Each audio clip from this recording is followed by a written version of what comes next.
Très bien, je vous avais dit que le mot Dieu est l'abréviation de la signification d'un monde divin où résident les esprits. Et chaque esprit a son action. Et chaque action qui est le Père a son Fils, c'est-à-dire son disciple.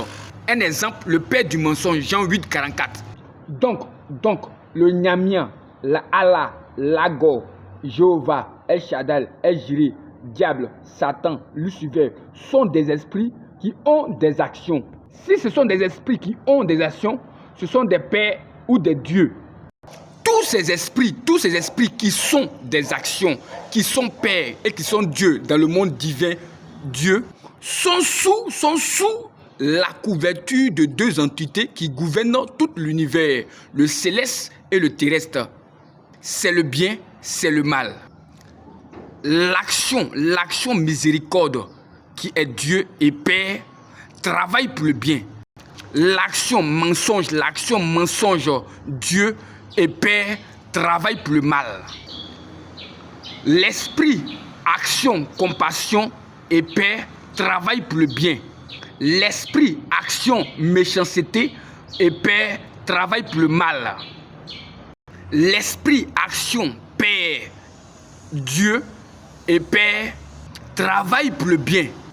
L'esprit, action malhonnête, Dieu et Père travaille pour le mal. Ce que vous devez retenir, chaque action qui est le Père a son Fils, c'est-à-dire son disciple. Le disciple du Père du mensonge dira-t-il la vérité à son Père, le mensonge? Je reprends.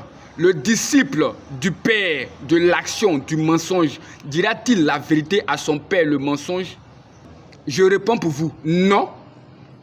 Non, il dira la vérité, c'est pourquoi il est le disciple de l'action du mensonge et Père. Chaque esprit, action qui est le Père ou Dieu a son Fils, c'est-à-dire son disciple. Dans le monde Dieu céleste ou dans le monde être terrestre, nous travaillons tous pour le bien et le mal. Après toute cette découverte, j'ai trouvé un trésor, un grand enseignement que je vais partager au monde.